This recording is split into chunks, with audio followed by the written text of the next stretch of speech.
तर अशा पद्धतीनं नराधम भीमराव कांबळेला फाशीची शिक्षा झाली आणि याच संदर्भात आपण काही कायदेशीर बाबी समजावून घेऊयात। वकील अनिकेत निकम सध्या आपल्यासोबत जोडले गेलेले आहेत। निकम सर, आपण पाहतोय फास्ट ट्रॅक कोर्टामध्ये हे सगळं प्रकरण चाललं आणि अगदी 55 दिवसामध्ये निकाल लागलाय। आता निकाल लागलाय, मात्र प्रत्यक्षामध्ये फाशीची शिक्षा कधी होईल ही प्रोसेस नेमकी कशी असते? एखाद्या आरोपीला त्याच्या विरुद्ध दोष सिद्ध झाल्यानंतर आणि त्यांनी केलेलं कृत्य हे दुर्मिळातलं दुर्मिळ म्हणजे ज्याला रेअरेस्ट ऑफ रेअर आपण म्हणतो अशा स्वरूपाचं जर असेल तर न्यायालय फाशीची शिक्षा अशा आरोपीला ठोठावू शकते।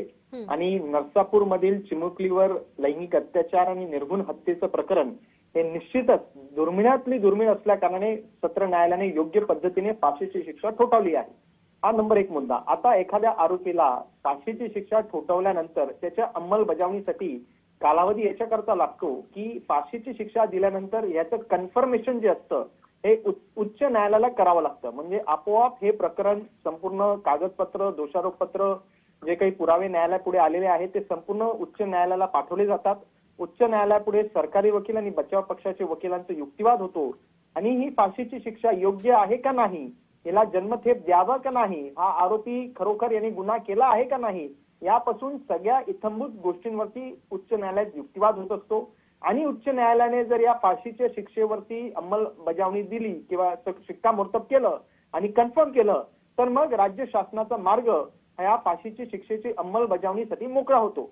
परंतु उच्च न्यायालयाने दिलेल्या निकालानंतर देखील आरोपीला सर्वोच्च न्यायालयात अपील करण्याची मुभा असते। मग जर आरोपीनं या सगळ्या प्रकरणामध्ये जर सर्वोच्च न्यायालयामध्ये अपील केलं तर मग पुढे काय प्रक्रिया असते, त्या सगळ्याला किती वेळ लागेल? सर्वोच्च न्यायालयात अपील केल्यानंतर पुन्हा त्याच्यावरती सुनवाई होते। पुन्हा सत्र न्यायालय आणि उच्च न्यायालयाने दिलेल्या निकालावरती युक्तिवाद होतो। पुराव्यांची साखळी योग्य पद्धतीने आरोपीच्या विरुद्ध असलेले आरोप सिद्ध करतायत का नाही यावरती युक्तिवाद होतो आणि ते संपूर्ण बारकाईने बघितल्यानंतर सर्वोच्च न्यायालय ठरवतं की सत्र न्यायालय आणि उच्च न्यायालयाने दिलेला निकाल हा योग्य आहे का नाही।